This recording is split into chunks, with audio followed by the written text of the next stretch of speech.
cap, I'm dipping. We ain't talking about a move, then it's flatline finished. When I spaz, I'm grinning. Put a peel off in the Sadies and I pass by spinning. It's perks with this life, but I don't have my skinach.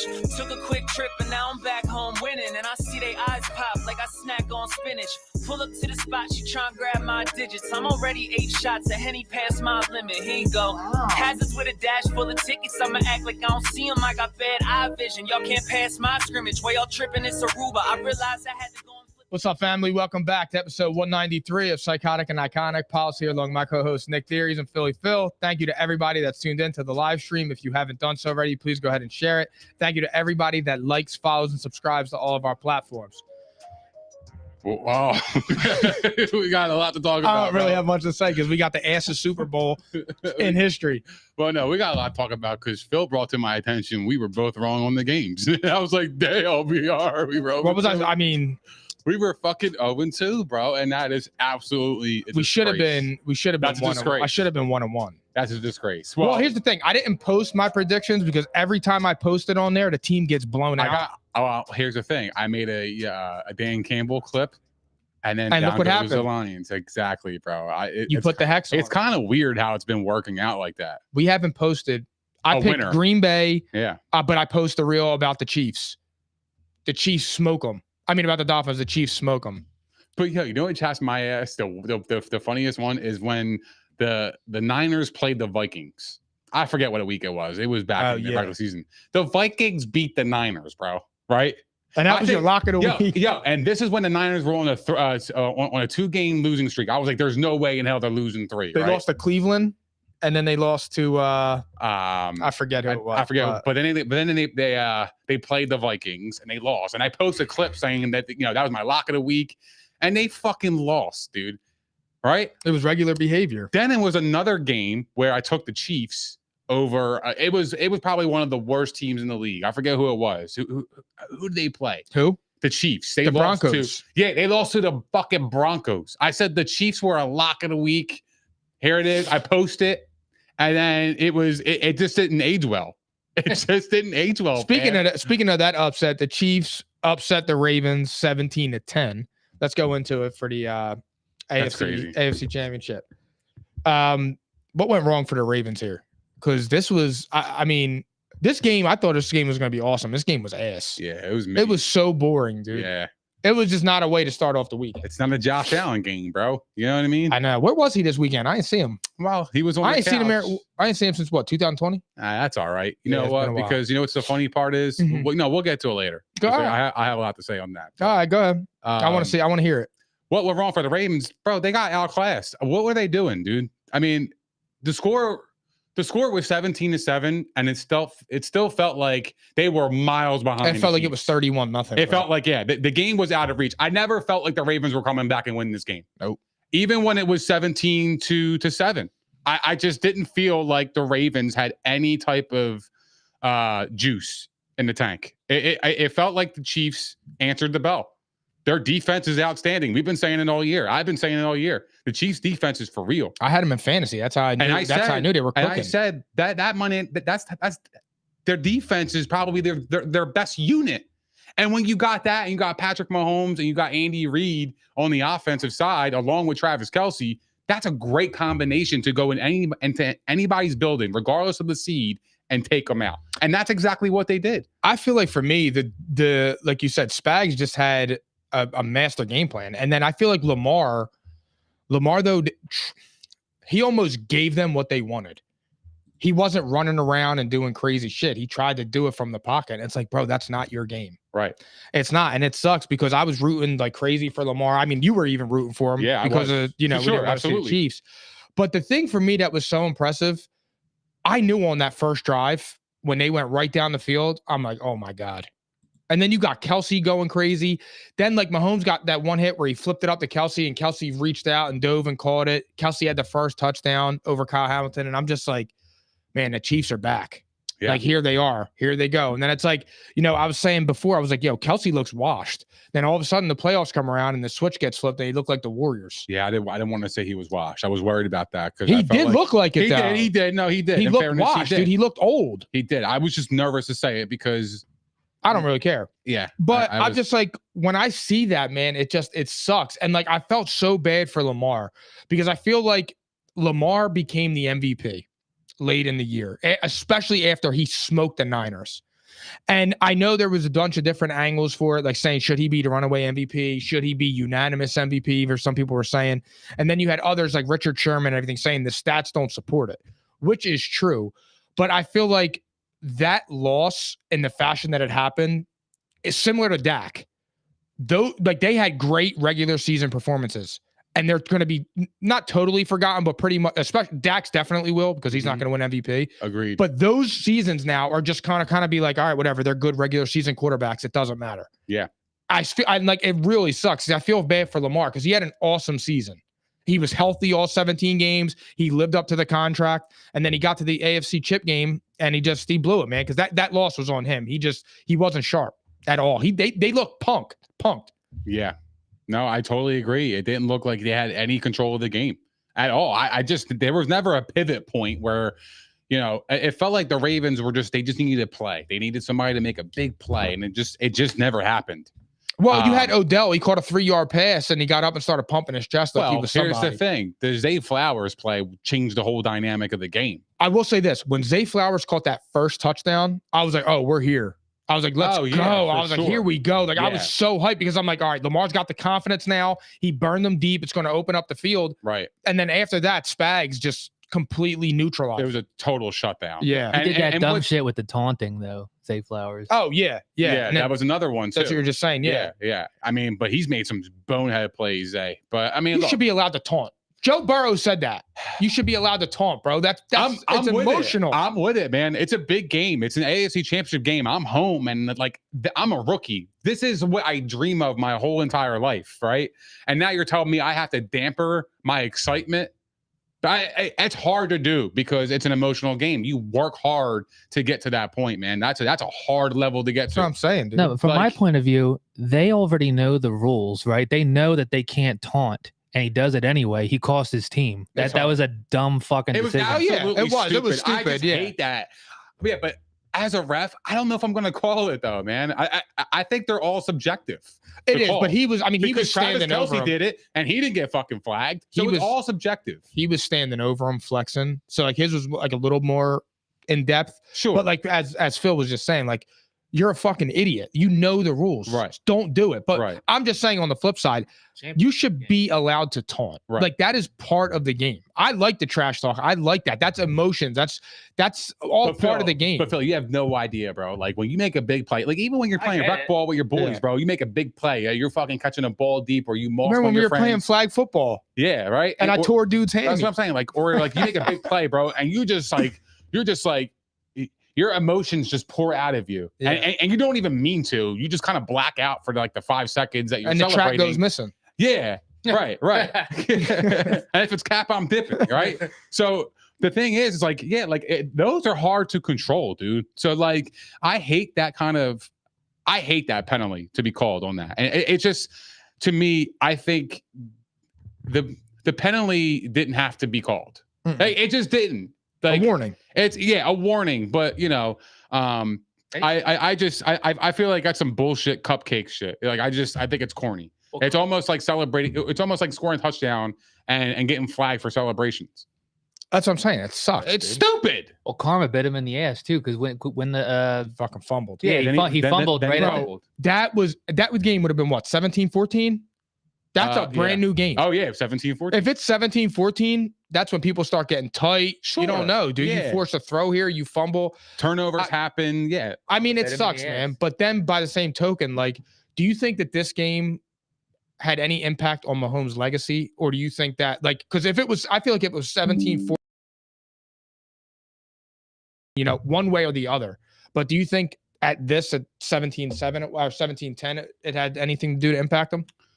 Dude, I'll be honest with you. I mean, if it kind of felt like after the first drive, right? It felt like Mahomes was supposed to win this game. Like that quickly. I know. Because when they went down and scored, it was like, oh, this is the Chiefs team for real. Like, they're not the same old bullshit regular season Chiefs. Yeah. They turn it up in the playoffs, and they are here for a reason. Like they're a championship caliber team. So when they punched them in the face on that opening drive, that changed the whole dynamic of the game. Real fast, I want to ask something. Do you think Odell set the tone? Because I made the joke about Odell on the 3-yard catch. Do you think he goes back there next year? I don't think there's a shot in hell. What am I going to pay him? And what production am I going to get out of? I mean, this measly ass production. Yeah. The Ravens need a big time wide They need receiver. a T. Higgins. They need a T. Higgins. They need like an AJ Brown type of guy. Like they need somebody who can go get the football. Because they have Zay Flowers. I love Zay. He's good, bro. And you got really Andrews. Good. You got Andrews. You got Likely. Right? If you run 2 tight end sets, like I think that's even though dude threw his hand up when he was guarded by 3 people. Sure. And then I feel like the Ravens might need a consistent running back, but I kind of don't mind their tandem with Gus Edwards. I just feel like they missed a speedy back. Yeah. Like a Keaton Mitchell. Like he was awesome for him. And then he got hurt. Right? So if they can get a speedy back that can kind of counter with Lamar, now it's like that's hard to defend. You got to take account for the speed of the running back, and you got Lamar who everybody calls a running back, but can also throw. What do you think? So, speaking of that, dude, how awesome was the play where he threw it, it bounced up in the air, he caught it, and then ran? That was cool as shit. That was fire. I was like, holy shit. Yeah. I started seeing the memes of Giselle saying, my husband can't catch and throw the ball at the same time or something, right? Like, or you think this was more of like, whose legacy do you think this game affected more? Lamar's or Mahomes? Because like, I don't think it really did anything for Mahomes. I feel like for Mahomes, it was just like, all right, this is kind of who Mahomes is. Like, it's time to stop. It's time to put him in that category where it's like, if he's ever an underdog, I'm betting him. Yeah, absolutely. And he's an underdog in the Super Bowl. And we're going to get to that. Right. And we'll talk about that later. Right. But whenever he's an underdog, it's kind of like, why would you not do that? Like, to me, he's in that territory. Absolutely. But for Lamar, I feel like Lamar, if he won, everybody would have stopped he can't win in the playoffs. Right. Like you texted me when that happened, January football. That was the first text message I got. But I feel like but since he lost and in the fashion that he lost, it's back to, it was terrible. Nobody's ever going to believe he can win until he actually does it. And everybody's just going to call him a regular season quarterback. So where do you stand on that? Like I've been saying, January football, dude. Like I have to see it in the playoffs. Like we see Lamar play at an MVP level towards the end of the season. We see Lamar go to San Francisco and blow out the fucking 49ers, right? Then he comes back home. The Chiefs didn't even score in the second half, and he still lost at home. And they only scored 17 points. We're only going to score 17 I was just thinking of that. So think about that. And then Brady got his teeth kicked in. Right. That was when I hated Brady too. Right. But at the same time, not to switch the subject here, but they only scored 17 points, and they didn't even score in the second half, and they lost. Lamar was home. This is the runaway MVP. This is of course, this affects him more than anything. What's he, 2-4 in the playoffs now? That's what I'm saying. These MVPs don't mean shit, bro. They mean absolutely nothing. When you tell me, oh, he's got 2 MVPs, this guy doesn't have any, I don't give a fuck. I personally still would take Josh Allen over Lamar Jackson. And it's not close to me because when the Bills played the Chiefs, you're getting a dogfight. When I watched this game was anything but a dogfight. They lost by 7 points. Dude, Mahomes was cruising through this game. He had no pressure. In the third quarter, he was smiling. They knew they won this game. Yeah. It was over. I know. They knew this. So, but when he was playing Josh Allen, he's a little bit more serious. I don't know. That's a fact. I can't tell that. Because Josh Allen ain't putting up no 10 points at home. Who the fuck cares? Well, that does matter, Mike. If you're an MVP, you got to put on, They could let it there. I mean, here's the thing. We don't know. AFC title game in your own building. I get that. That's huge, bro. But here's the problem. Josh Allen's never won an MVP to be in that situation. I wouldn't know. Josh Allen wouldn't know nothing about that. But what does the MVP matter, though? What is it in the grand scheme? Does it like when you watched Lamar, like you couldn't tell me like that was the runaway MVP? Like I'm sitting there like, yo, we watched a whole season and that was the best player in the league. Like, but he laid an egg. I mean, absolutely that does happen. Dak was in the same boat. I get it. Jalen Hurts should have been the MVP last year. I know. But those games happen. The problem is that everything Lamar does bad is going to get magnified because not a lot of people believe in Lamar. and his ability to win. You being one of them. Absolutely. But that's the same. But think of it in terms of like, that's the reason I never think Josh Allen will win anything, because I'm magnifying the turnovers because I think he's a bonehead. But here's the thing. In the playoffs, he's a different animal. We went over the statistics. His play does this. Imagine Josh Allen, all he has to do is score more than 17 points to beat the Chiefs. He's doing that. I don't know about that. He did last week, but you don't know that. He's doing that, Mike. He's done it.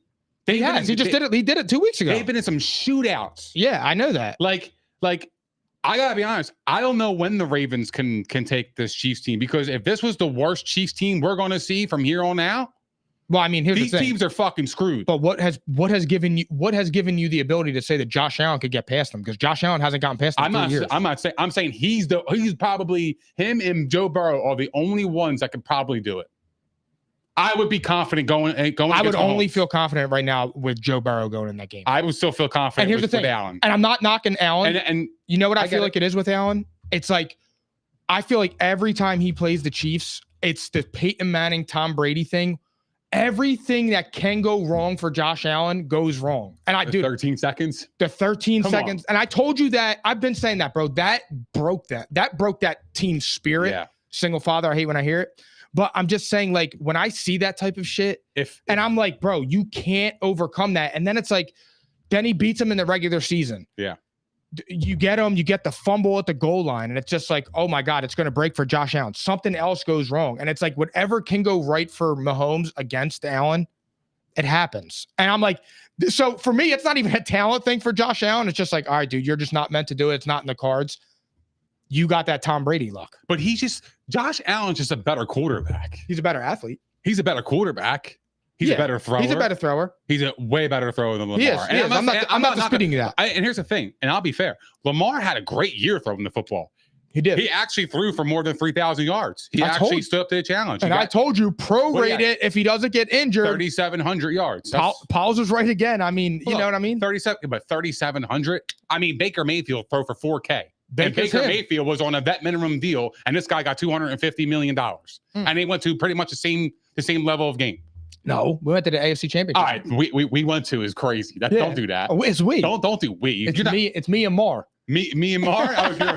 That's what we're doing. It's me and Mar. All right.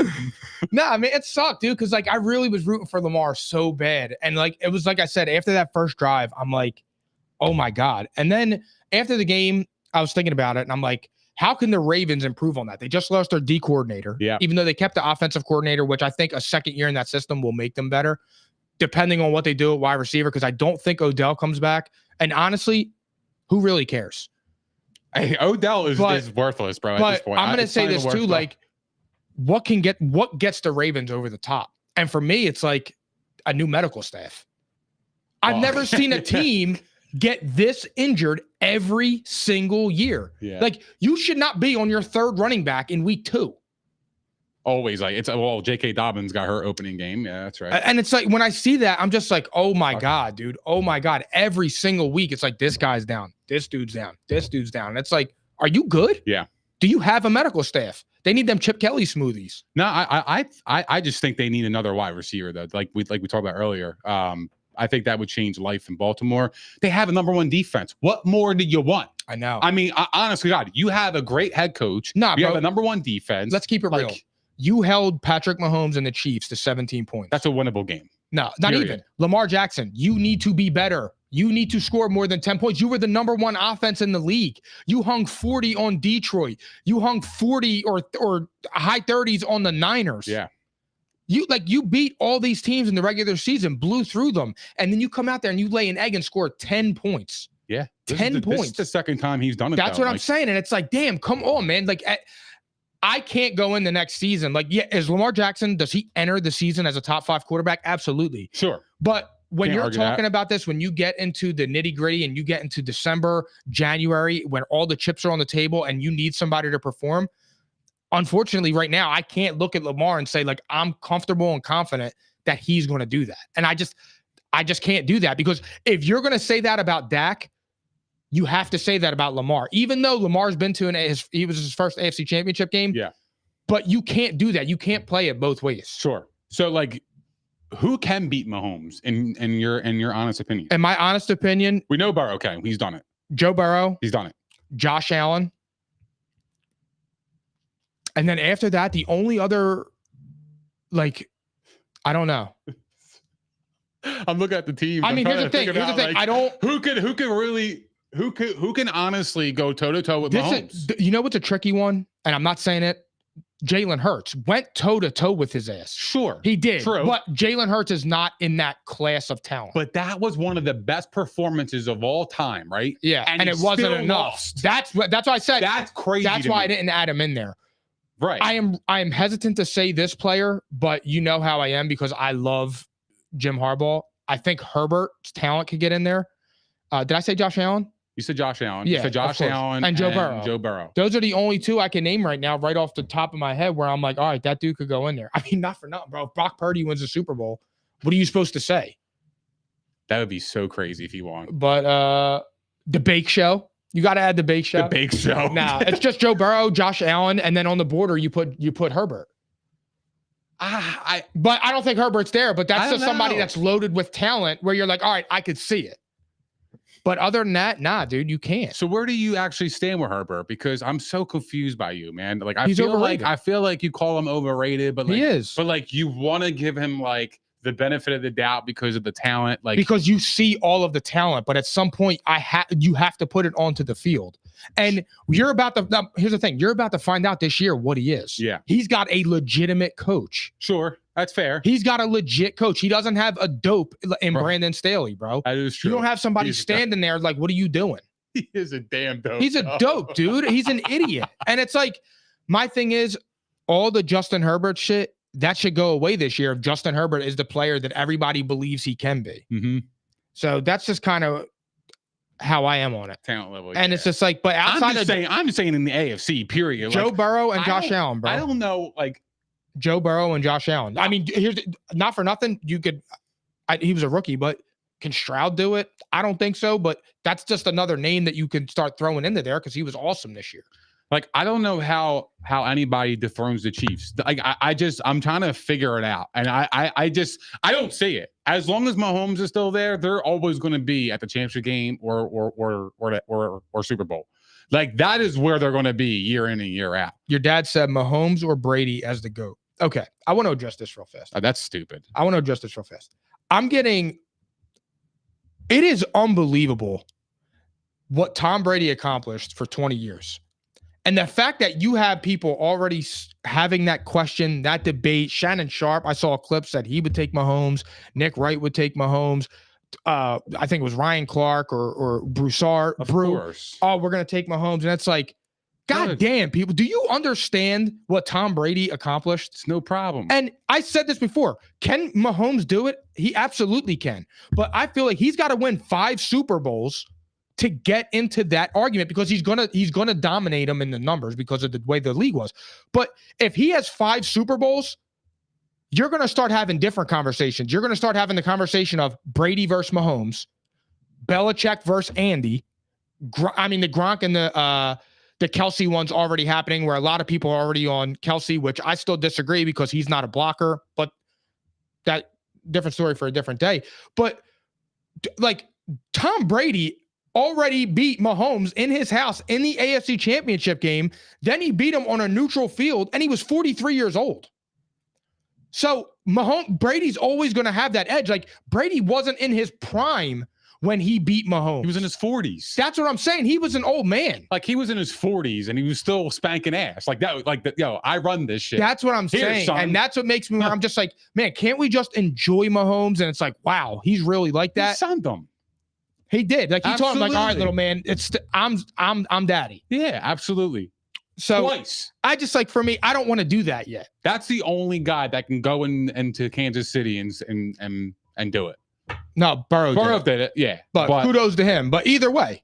But what I'm saying is if it was Brady versus the Chiefs, right? If Brady was still playing, I would feel comfortable as hell betting on Tom Brady. That's for sure.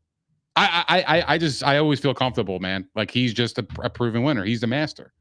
He's the master. But he did it for 20 years. But this whole GOAT debate is just crazy to me. Mahomes has to win first. He has to do more. He's got to do more, right? He's got to win first. He's got because here's the thing. Too. If you're saying, oh, he's already in that conversation, so if he loses to Brock Purdy, is the discussion over? It should be. No, I'm saying, because if you're saying that. Well, look, Jimmy G, he's mid, right? Patrick Mahomes beat him to win a ring. That's what I'm saying. That's what I'm saying. Beat, who else did he beat? Oh, he beat Hurts. Garoppolo and Hurts. And people tell me Hurts is mid too. That's what I'm saying. So what are you telling me? And then he gets to Brock Purdy and he loses to Brock Purdy. And it's like, okay, so if you're telling me he's the GOAT, he shouldn't lose to Brock Purdy. No way in the world. But it's kind of weird because Tom Brady lost to the weirdest quarterback. He lost to the most garbage quarterback. But he beat Hall of Famers in the Super Bowls. Russell Wilson. He beats Russell Wilson. Yeah. Who else? Kurt Warner. Kurt Warner's he beat Jake Delhomme. He beat Matt Ryan. McNabb. McNabb. He loses to Nick Foles. He loses to Eli Manning. That's it. Eli Manning and Nick Foles. That's it. That's crazy. Eli Manning's a 500 quarterback of overall for his career record, and Nick Foles had one carpet ride. That's insane, dude. I can't believe it. It's wild. Yeah. Tom Brady's Super Bowl is a very weird thing. It's a weird dynamic. I'm actually surprised he didn't lose to Jared Goff, although Bill Belichick put on a defensive clinic against Goff and McVay. Yeah, because the Rams defense that year was fantastic. It was good. And Belichick, they totally outclassed him. It was what, 10-3? It was something like that. Yeah. I think it was 10-3. No, it was 13-3. 13-3. It was awful. The Rams never scored a touchdown. And they were the high-flying offense all year. They scored 50 that year against the Chiefs. That was one of the best games on Monday night. Wasn't it Mexico? Ever. Yeah, I think so. It was at Marty's crib. 52-51 final. It was insane. 54-51, something insane. That was one of the best games I've ever seen. Yeah, it was so fun to watch. It was a Monday night game, dude. It was like watching Madden. I know. All right, let's go to the game that made me really sad. Niners beat the Lions 34-31. Yeah, that was bad. They had it. Well, when they came out, I'm like, oh my God, they're here. Yeah. And you know what was crazy? Collapse. I was thinking about it and I'm like, I said they can match that physicality. And they did. Right. They were physical as shit. I mean, they were running the ball all over them. And I just like, when I see it, I'm like, they were up 24-7 at half. It should have been 27-7.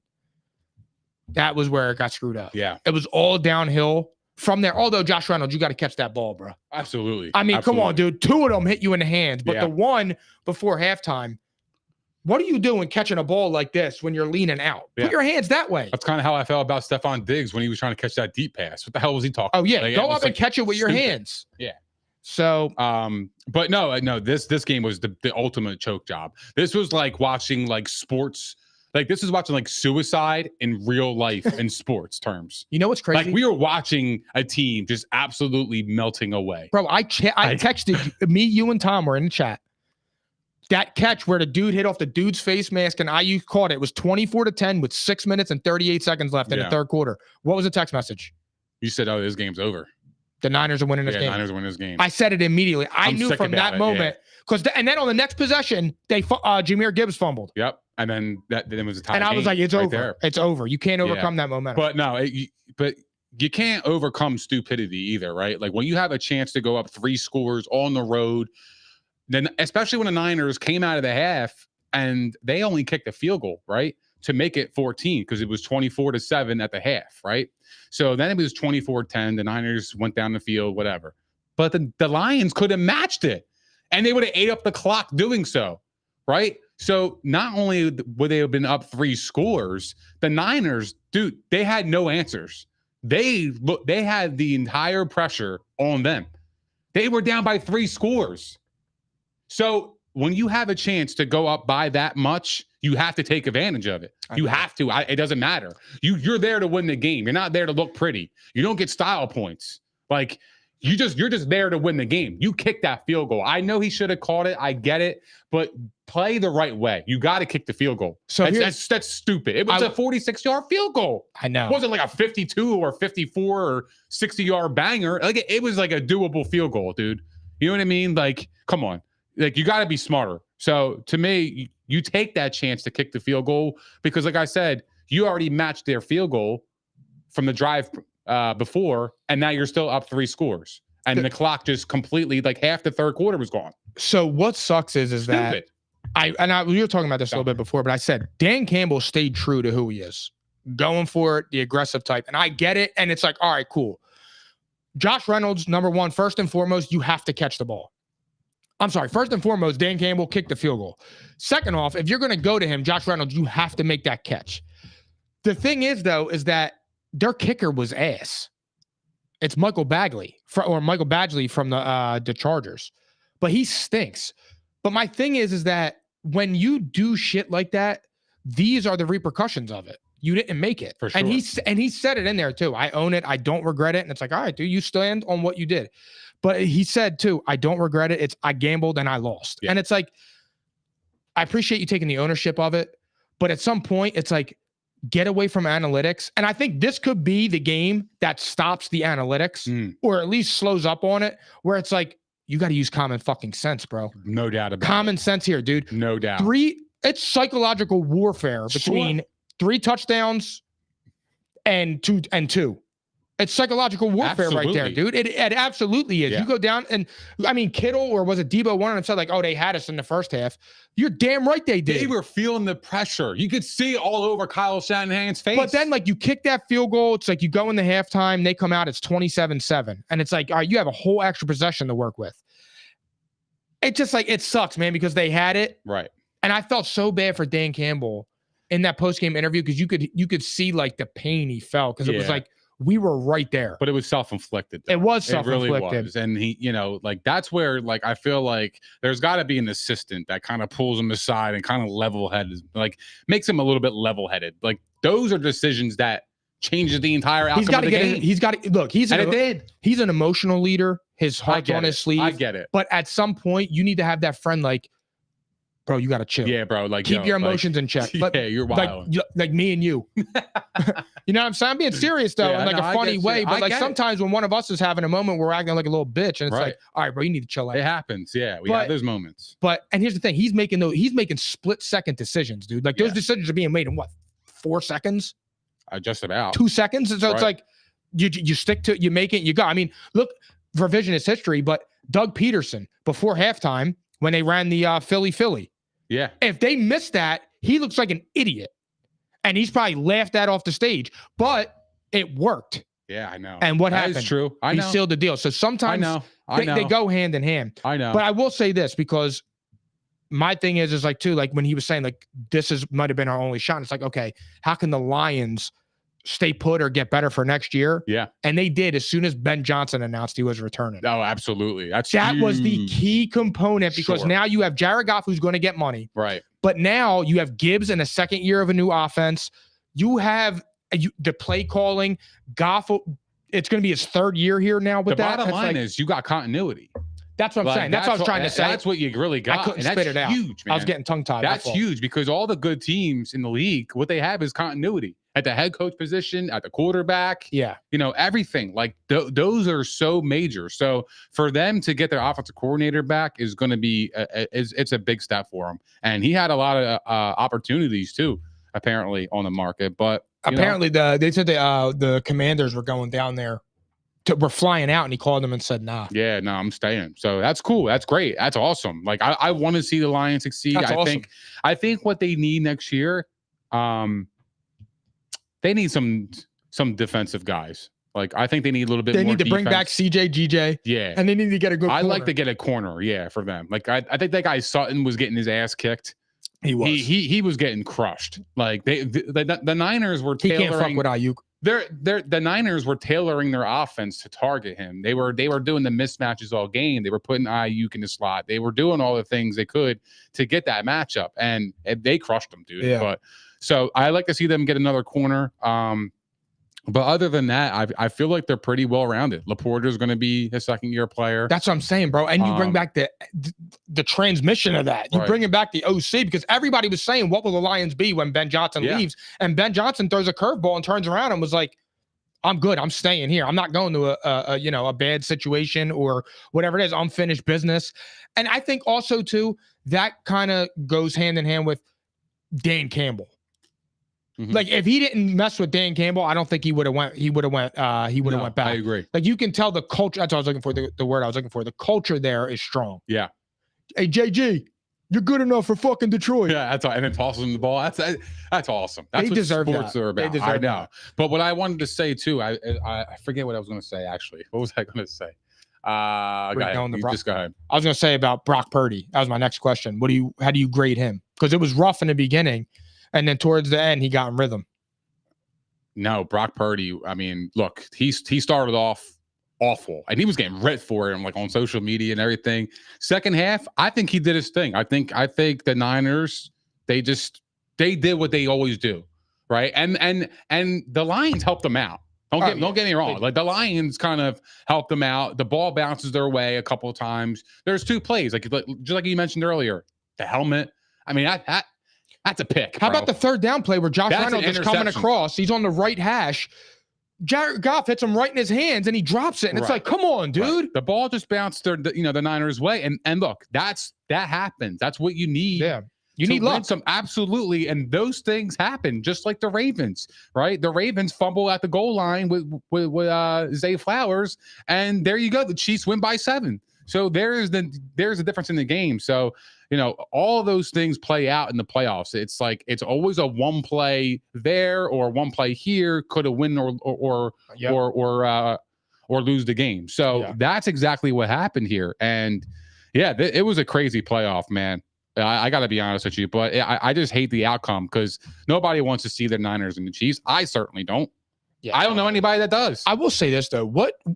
What's confusing about Brock Purdy is like I feel like everybody loves an underdog. Sure. And with Brock Purdy, he was Mr. Irrelevant. And I feel like everybody last year was kind of on him. They were rooting for him. Yeah. But it's like now that he's playing well and he's balling, everybody's like finding different reasons to say that he sucks or shit on him. And it's like Brock Purdy doesn't suck. And I hate the Niners. I'm an Eagles fan and I would rather watch the Cowboys win the Super Bowl than the Niners. Sure. And I've said that a million times, like, because I'm trying to tell you how much I can't stand that fucking team. Right. But Brock Purdy can play quarterback. Absolutely. I mean, dude.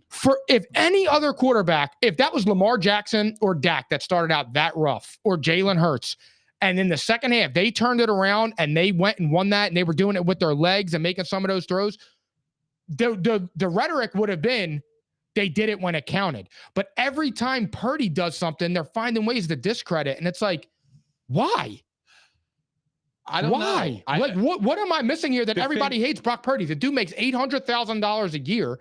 In his first year, he comes in late after Trey Lance gets hurt. Jimmy G got hurt.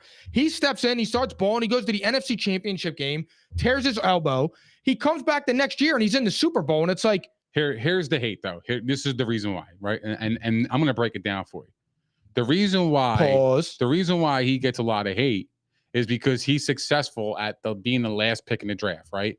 And him being so successful, he's more successful, not stats wise, but in where he's taken his team, he's more successful than guys like Josh Allen, Lamar Jackson, just to name a few, right? Yeah. He has been more successful than them in the playoffs, right? So he's Josh Allen and them, they're supposed to be in the bowl. Brock Purdy's ain't. So there's hate there because everybody's arguing, if you put anybody in there, if you put Josh Allen in there, you put Lamar Jackson on that team, they're going to go to the Super Bowl. So like, blah, blah, blah. But my thing is like, you don't know that. You don't. You really don't know that. Like, you don't know who's going to win the Super Bowl. You don't know shit. Like, that's the beauty about the sport. But my thing is why do we always have to do that? Why can't you just look at the player and say, like, yo, he's good? Because, like I said, because you have a lot of fans of Lamar Jacksons, the Josh Allens, and when they're not getting to the bowl and they see a punk kid like Brock Purdy, which I don't think he's a punk. I think he's a good player. He is good. I think he's a good quarterback. I'm not saying he's great. Yeah. Like two things can be true, right? He can be a good quarterback, just not great. And that's completely true. Like, when you watch it, he doesn't blow you off the screen. He makes some good, nifty plays where you're like, okay, where he's scrambling outside the pocket, he sets his feet, and then he delivers the football, and you look, wow. Yeah. He looks great, right? But, like, all in all, he's not more talented than the upper echelon guys. He's just more successful. So everybody's just going to gravitate towards that because they're looking at it like, well, I would still take Lamar Jackson, and they're talking like Brock Purdy's better than Lamar because he went to the Super Bowl, and it's like, nah, like, they're just trying to kick down Brock Purdy more. Yeah. To actually help their argument for their other quarterbacks. I actually that's how I see it. No, truthfully, I feel like that's really spot on what it that's is. Real shit, bro. Because like if you're a Lamar Jackson fan, you're looking at Brock Purdy like, Lamar Jackson's better than Brock him. Purdy. Like Lamar's better than you, bro. Like that's the shit that I think has already happened because these guys already had a fan base before Brock Purdy even came to the picture. And again, they're more talented than him, but this dude's winning games. It's psychological. Everybody's got to hate something. That's the part of being a fan. Yeah. Like, right? Like that's what I do with Herbert. We're Eagles fans. We just hate Dallas. Yeah, we hate the Giants. We don't fuck with the Commanders. Like we hate these teams. Why? Yeah. Because that's the part of the fandom. Yeah, and it's the same thing. And it's part of the fun, and it's part of the talk around sports. But it's the same thing when you're evaluating players and you're kind of comparing players. Oh, this guy's more successful than him. Okay, doesn't mean he's better. You know what I mean? Like, it's just that's how I look at it. Yeah. Especially with a small sample size, like one Super Bowl appearance versus zero. You know what's funny? Like, what are we talking about? Like we're talking about like when we talk about Brady being the GOAT, bro, he has 7 rings. He's been there. Well, he's been there 10 times. Like, it's a different story, right? Yeah. So, like 10 times, bro. He's there 50% of his career. He played 20 seasons, right? Right. But he has the stats and he's got everything to back it up. Oh, yeah. But like when you have one Super Bowl appearance versus a guy who has 0, I'm not going to say the guy who has 1 Super Bowl appearance is better than this guy. I mean, there's a lot of factors change. I mean, who's better, Dan Marino or Joe Flacco? Well, who's better, Brock Purdy or Lamar Jackson? That's what I'm saying. Brock Purdy or Josh Allen? Like, you can make that argument all day. I might take 13 over 17. What? I'm playing with you. But I know exactly what you're saying. Like, Brock Purdy isn't better than Josh Allen and Lamar Jackson because that's where the hate comes from, though. But that's what it is. You're right. It's sad, but it's true. It does. But what are you looking forward to most about the Super Bowl in 2 weeks? Honestly, man, I just want to see a really good game. Like, I don't care who wins. I wish it could end in a tie. I really don't care who wins. I'm not going to give you my pick right now. We're going to give it next Sunday. But I'm looking forward to just some good food, good vibes, hanging out with the family, good friends. Some good family, friends and everything, and just kicking it, man. I just want to see a good football game, and I want to hit my bets. Do you have any traditions you do on Super Bowl Sunday? Yeah, I always bet the coin toss. Do you really? I do. I didn't even know that. I low key do it. Yeah, I don't tell anybody. I'm not very good at it. You bet the coin toss? I do. You got to be at least like 1 for 9 or something like that. I've won twice, and I've been doing it for I don't know 7-8 years. I've low key do it though. I'm like, so you lose right off the rip. Yeah, right off the rip. Actually, no. You know what I think? I actually think me and Tom last year might have bet the fucking coin toss, and we got it wrong because I remember saying on the first day, I'm like, yeah, I just lost $100. It sets the tone. It does, dude. It's like I think it was the first year I did that. It sets the tone because like when you do win, it's fantastic. Yeah, because you're already up. Yeah, you're already like in the green, dude. So you're like, all right, I'm good. I think we bet the coin toss, we lost it, and then we bet like the first kick to be a touchback. And we won. I was like, all right, we're even now. Yeah. And then we had like a whole bunch of crazy shit. It was crazy. But this year, I'm betting tails. Like I've been like, I heard tails never fail, so I try to go against it. Yeah. And I feel like I just lose all the time. You go against the grain, I don't believe it. Yeah, it's unbelievable. Nah, dude, I'm the same on the Super Bowl. It's like one of my favorite days. The only thing that sucks is like, I know at that point, it's like, I gotta wait till July for this shit. Yeah. That's the worst part of it, man. Like the Monday after the Super Bowl is the worst day of the year. It is, yo. It's like the assest time for sports because you got to wait a whole month or two to the NBA playoffs.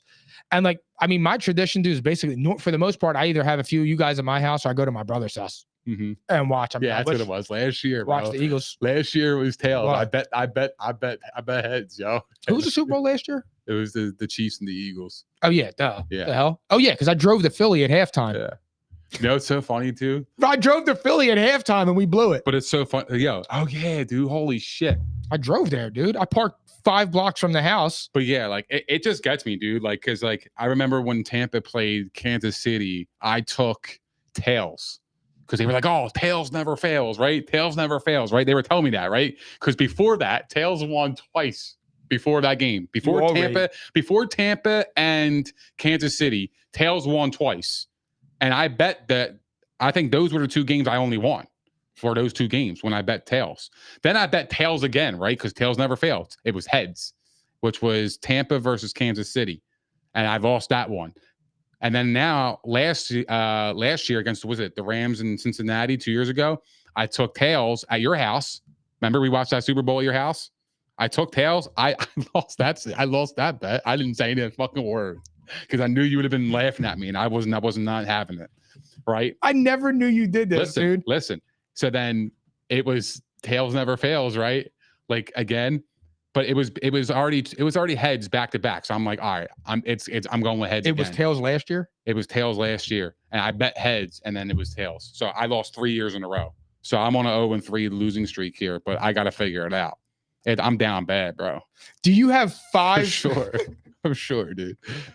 Like, you know about the coin toss? I thought you bet the coin toss. Last year was the first time I ever bet it, and I lost. It's an adrenaline rush because it's like, dude, as soon as kickoff hits, like you gotta bet, bro. Like you're already like you're in the game. Crack. You're already in the game. The game didn't kick off, and you're already starting. Like it's fire. I know, but being down a beam before the game even got started is horrible. I know, but you look here's the good news about it. Look around you. You got good food. You got good people around you. Ain't nothing. And look, if I could lose a bet, that's okay. I like. You would pay $85 to go to a New Year's party when you were 20-something years old, right? Yeah. It's like I'm paying $85 to go hang out with my family and watch the Super Bowl. Yeah, but we didn't have 2 kids, a mortgage, like a car. I'm crazy like but we didn't have kids, mortgages, I get car it. payments. That's shit. I know, but we still gamble and we lose a lot of money. You already. All right. Yo, give me 5 players from the past. Like your 5 favorite players from the past that never won a Super Bowl. All right, this is a good one. Your man. top 5. My number 1 is going to be Randy Moss. Period. End of story. That's my GOAT. 2 and 3 are just out of respect to legends, and I understand the game of like the history of it. Dan Marino's number 2. Number 3 is Barry Sanders. Number 4 is LaDainian Tomlinson, and number 5 is Tony Gonzalez. Those were the 5 best players that have never won a Super Bowl. So, oh shit, I read that wrong. I just did 5. I thought you were talking about my favorite players. So mine's gonna be a little bit different. It's okay. So number one, I have Donovan McNabb, because Donovan McNabb would be a Hall of Famer if he won one of those Super Bowls. Yeah. Just one. For sure. He would have. Sure, well, he's only been to one. I'm saying if he would have won those championship games and got to one Super Bowl, slam dunk. He would have been a slam dunk Hall of Famer, no cap. T.O., because that's my GOAT. Yeah. T.O. is my favorite ever, dude. He was unbelievable, bro. He's my favorite. Team obliterator. Then I got LT. I still have his powder blue jersey. Saving it for G. It's one of my favorite jerseys ever. Michael Vick. But Michael Vick, because of what he did for the sport, he was an icon. Yeah. He allowed the Lamar Jacksons and those type of players to become quarterbacks. And the thing is with Michael Vick, too, is he went through all that shit with the dog ring. But he served his time, paid his debt to society. And when he came back, ever since he came back, Andy Reid gave him a chance. He's been a model citizen. You know what's crazy about that? I think Michael Vick has the greatest comeback story of all time. He does. Absolutely, he does. It's on the. I read his book. It's one of the only books I've ever read in my life. His book was awesome. Especially in today's world, right? Like where everybody's so fucking like. Bro, we're in the land of we live in the world of second chances. But for Michael Vick, and I'm not trying to like lessen it because I'm a dog lover, but because he killed the dogs, everybody that's unforgivable. And it's like, come on, man. He made a mistake. And if you read his book, he actually says it. Like he was going downhill. He talks about how he didn't prepare for the combine. He said in that book, bro, he said that he got so good at one point, he was better at reading pit bulls than he was at reading NFL defenses. That's insane. And he was still performing. And they told you about what he did to the dogs. And it's cruel. I mean, it was horrible reading that. It was really cruel. But he served 2 years in jail. He's a pet owner now. And I guarantee you those dogs are in great hands, because he learned from that mistake. But I'm just saying, like, I'm surprised he's allowed to own dogs. He had to get a license for that. Right. To get it. He had to go through shit to be able to be a pet owner, which you absolutely should. You tortured them. But think about it. Like, remember when the Eagles signed him? We had like the fans outside of NovaCare, and they had the signs, and like they were protesting and all this shit. Like, and now everybody loves Michael Vick. Like everybody, like he's gotten jobs at Fox. He's been on TV because he went to prison. He has the greatest comeback story of all time. He really does. It's insane. He talks about how much he cried in jail too for the first like 2 weeks. He actually said it on another podcast. I forget who. It might have been The Pivot with Ryan Clark or I Am Athlete. He said it on one of them that he cried for the first 2 weeks, how bad it was. But like my thing is that is somebody who turned their life around when they made a mistake. Right. So it's like for me, I have Michael Vick on there. And then the best Eagle of all time, bro, Brian Dawkins. Yeah. Yeah, unfortunately. But here's the thing. He goes hand in hand with Donovan McNabb. Yeah. Brian Dawkins is a legend, dude. He was the best safety I've ever seen. I still remember him going over the middle and smoking Crumpler. Mm-hmm. Smoking Crumpler. And for him to never have a Super Bowl on those teams, those defenses with Jimmy Johnson. Yeah, that sucked. Those defenses were the best. They were unbelievable. What do they do best? They always blitz, man. They always hit. They always hit, which I'm hoping Vic Fangio does this year. But yeah. I'm just saying, like, for me, dude, when I see those players, man, it sucks. And it boils down to, on that list, if I had one person, it was Brian Dawkins. Phillip Rivers for me, but I'd rather have Randy Moss win one over Phillip. Randy Moss was he was. Yeah, bro, it was Randy. Like when you say "ew, he Moss team," it was Randy. That's a childhood memory. You know, everybody was saying it in grade school. Everybody, when we were playing football, oh my God, he mossed him. Mossed him. That was like a signature move. Like that's an all-time. That was a segment on ESPN. You got Moss. That's iconic shit, bro. Psychotic and iconic. That's what I'm saying. Like Randy Moss is an icon. He always will be. Like.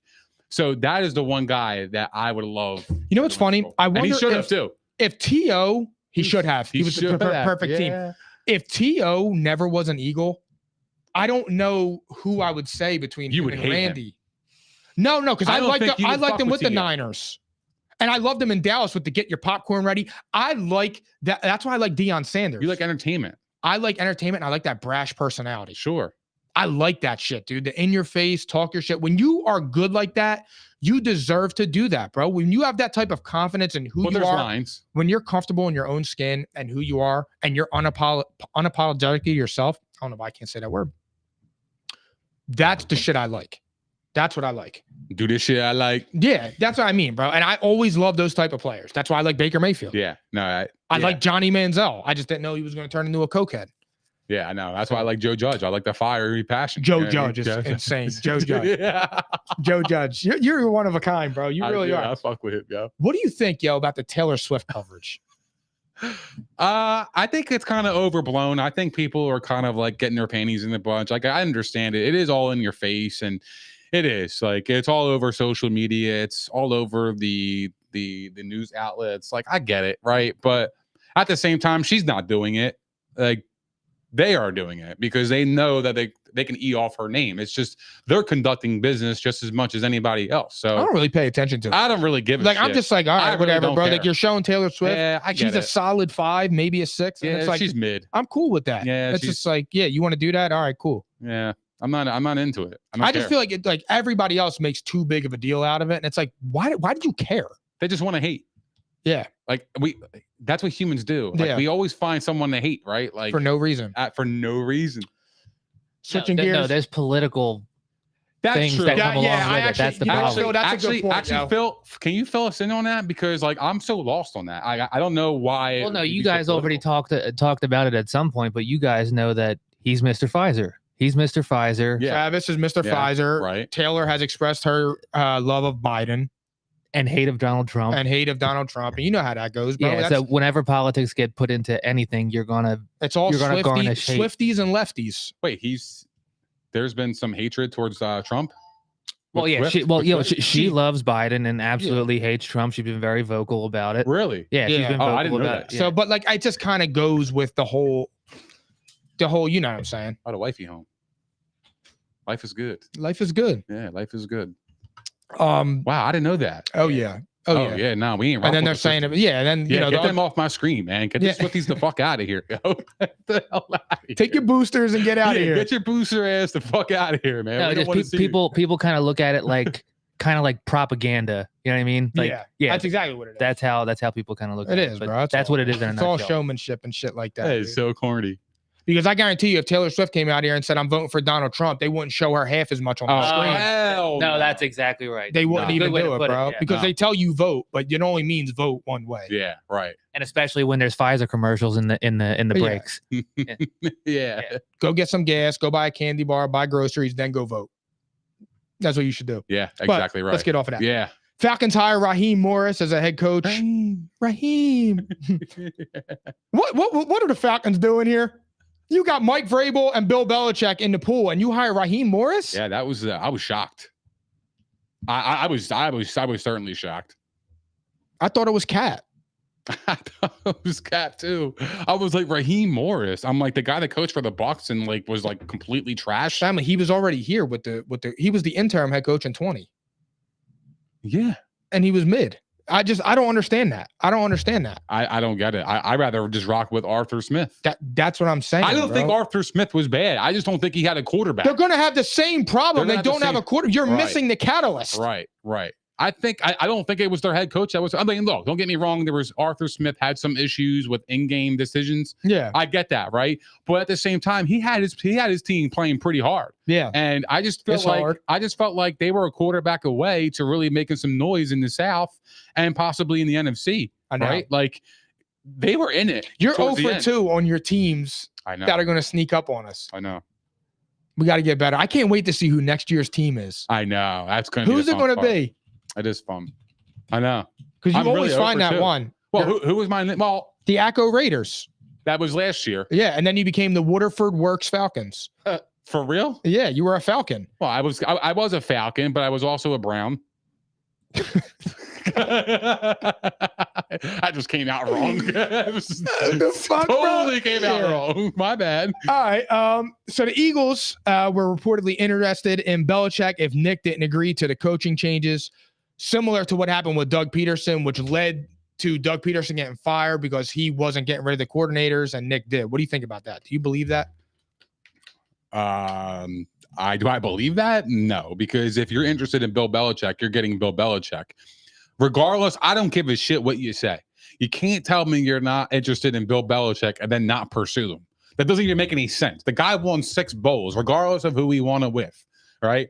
I get Nick Sirianni, but the Eagles, they were never getting rid of Nick Sirianni, regardless of the result. Nick Sirianni took this team to the Super Bowl the year before. Like, you can't just fire a coach just because, they had one bad season. I know that I get it. They were bad down the stretch. I get that. But if it's fixable things that you guys can kind of work it out throughout the season and the offseason, then why would you change your head coach, right? But, I understood the aspect of Bill Belichick. If the Eagles wanted to move on, I don't hate it. I just don't. I'm not all in on it. You know what I mean? I'm not all in on just firing Nick Sirianni. Dude, the dude did take us to a Super Bowl, bro. I always said I thought he deserved another chance. But here's the thing. There was clearly something going on with the play calling. And I will stand on this. There is no way in the world James Bradbury and Slay and them boys regress that much. Yeah. There is a difference between a slip in play and slipping off of a fucking mountain. For sure. And when you saw James Bradbury, I could have got open on James Bradbury. I know. He was bad, bro. He was terrible. And then he lost confidence to the point where third and fourth string guys were cooking him. Remember, I was asking you during the season, I was like, yo, do you think the Eagles regret these contracts with these? And I kept saying, there's no way that they're this bad. They were ass, yo. They were terrible. The Giants were cooking us. I know. The Giants with Tyrod Taylor. What? Yeah. We had no business of being in the playoffs towards the end of the season. We know what our weaknesses is. That's what I'm saying. I think it can be worked out. So it's I don't think it was a head coaching problem. I thought it was just, look, we needed a better offensive coordinator. That was no secret. But we needed a better defensive coordinator. That's no secret. Now we got loads of experience. But we need Vic, fucking secondary too, bro. With Vic and with Kellen, we're in good hands, bro. We don't have first year coaches anymore. We got dudes with a lot of experience. We'll see, bro. We got a lot of experience. Because my thing is this. Kellen Moore was great, right? Yeah. But I wasn't so impressed with him in Los Angeles. Fair. And he had a way better quarterback than what we have in terms of pocket mobility. Pocket presence in terms of. I don't know about that. In terms he's got a stronger arm than Jalen, but I think right now he's not a better quarterback than Jalen. I think he's a more talented quarterback than Jalen, but that's what I'll say. I'll bite a little bit. In terms of sitting in the pocket and delivering the football, I probably would take Justin Herbert. I don't know, because Jalen Hurts. He was number one in accuracy. It's not a knock. I know, but he was number one in accuracy from the pocket 2 years ago. But I felt like Kellen Moore should have gotten Herbert to at least the playoffs, bro. They were out of the playoffs by November. I know, but here's the other point. That's not when I was saying that, I was getting cooked, and everybody was telling me I was a dumbass because they were saying the defense was letting up 40, and I'm like, well, Herbert, you're supposed to be that dude. Go score 41. Well, of course. But so here's the thing. You're going to learn a lot about him, but it will help Jalen. Jalen will go back under center. There will be motion. The route trees will be different. You can't have fucking running 4 verticals the whole time. No. Where was the slant? You got 2 wide receivers that got good hands, throw slants. You're going to see Goddard more involved. For sure. Absolutely. You have to. But I don't know how true that is, because if you look at the usage of the tight ends in LA, you know, what was that about? I mean, they had Gerald Everett. They're not as talented. Gerald was all right. Gerald Everett, he had his moments, like, for sure. But like, I don't think they were so heavily involved in the tight end in the passing game. But that's based on what I've seen. I've seen guys like Keenan Allen can be successful in Kellen Moore's system. We saw last year. Yeah. So guys like AJ Brown, Devontae Smith, like, they're going to feast. Because I feel like Kellen Moore is going to put Devontae Smith, AJ Brown into slot. You know, he's going to have them moving into the slot. He's going to have them moving in the motion. Like, I think you need to do that to cause mismatches on the defense. And when you do that, you're able to read the defense and see what coverages they're in. So, like, that's the telltale. The Eagles never did that shit. That's what I'm saying. So now we'll have a lot more information pre-snap to allow us to make the decisions during the snap. Yeah. You know what I mean? Like, that's the breakdown. Speaking of AJ, bro, you know whose name I haven't heard at all? Where's Vrabel? Am I missing something on dude? He has been quiet as a mouse. I don't know what is going on with him. I don't understand it, bro. I love Mike Vrabel. I love him too. I don't know. I don't understand it. I don't get it. The Seahawks hired Matt McDonald. That was just breaking news. Yeah. The Commanders are still open, though. That happened just before we went live. Yeah. Who's open now? The Commanders? The Commanders are the only team that have a vacancy. And I'm shocked by Seattle's, but I understand it. Everybody's going to try to bite off the coordinator. He's young, too. He's 36 years old. Well, yeah, he led the #1 defense in the league. So, of course, you know, it's enticing. And Seattle was always like a defensive team. Yeah. You know what I mean? They like always kind of shit. Yeah, they always kind of lean towards the defense. So that doesn't surprise me. They probably want to recreate the Legion of Boom and hope to find a Russell Wilson. Yeah, a mid-round quarterback. With a younger coach to have longevity. They knew Bill Belichick wasn't going to be there for more than 5 years. So why go after somebody like they want somebody that could have another Pete Carroll tenure? Yeah. You know, so like I don't hate the hire. I will say that. Like I actually think Seattle did their homework. Well, I mean, it's weird though, because Vrabel's out and Belichick's out. Yeah. I don't think they're going to be coaching this year. Both of them. But I'll tell you what, next year, the pool's going to be open again. It's going to be crazy. Open. It's going to be crazy. Because now Ben Johnson comes back into the effect. And I'll tell you what, if the Cowboys don't go to the Super Bowl, McCarthy's going to be available. He's going to be gone. Yeah. Bill Belichick will be back in the league. Yeah. And I think I don't think it's going to be this year though. No, it's not. He's out this year. I think he's out this year. I think next year is when he could, because I think this gives him a whole year to get his coordinator situation skied out. He's a master, dude. I know. I just feel like he didn't get a job this year because I felt like I don't know, but I think the year off could be good because he could survey the landscape. Correct. And he could figure out all right. But does he have enough self-awareness where he could say like, all right, I got to improve here. I got to improve there. But I'm saying not so much football wise, but I'm saying in personality wise. Maybe. And Ryan Clark said this, that society is different. And it is, bro. We always talk about this. It's just not what it was. Even and like we're not old. We're 30 years old. No, I know. But I'm just saying 15 years ago, look, that's a long time. But it was a lot different. Like we were sophomores in high school. In terms of like what we could say, what you could do. Yeah, like just a lot of different when you go back and you look at stuff we said in the hallways. Oh, dude, I would have you'd be running down the hallway, yo, faggot. And it's like now if you say that, bro, the dude's gonna be on depression medication and you're getting sued. Yeah, I'm getting and it's sued. Like that was light from what we used to say to each other. Oh my God, that was nothing. But I'm just saying, like now that it's not like you can't talk to people like that. Remember like the shit like teachers used to yell at you and stuff like that when we were growing up. Yeah. You can't do that anymore. That's like insane. My mom's a teacher, bro. When I would walk in her school, I would hear her yelling from the 3rd floor. Yeah. No, I know. You can't do that anymore. We used to get yelled at all the time. So I don't know. But I think the year off for him will be good. No, and I totally agree. And I think that's actually going to be beneficial because Bill Belichick, knowing him, he's such a historian in the NFL. He knows his success without Brady. He ain't stupid, right? He ain't. No, so he's not. I think this gives him the opportunity to actually say, okay, what spot gives me the best chance? Who has the best quarterback? Who has defensive pieces in place for me to go there and I can build a powerhouse?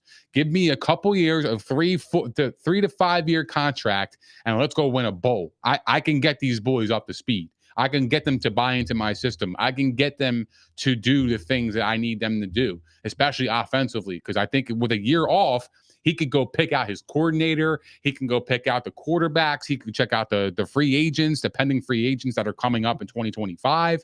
Like, I feel like he's very calculated in his moves. And I feel like the year off would actually be beneficial and probably smarter for him and his legacy. And it may actually make his career last a little longer. Sure.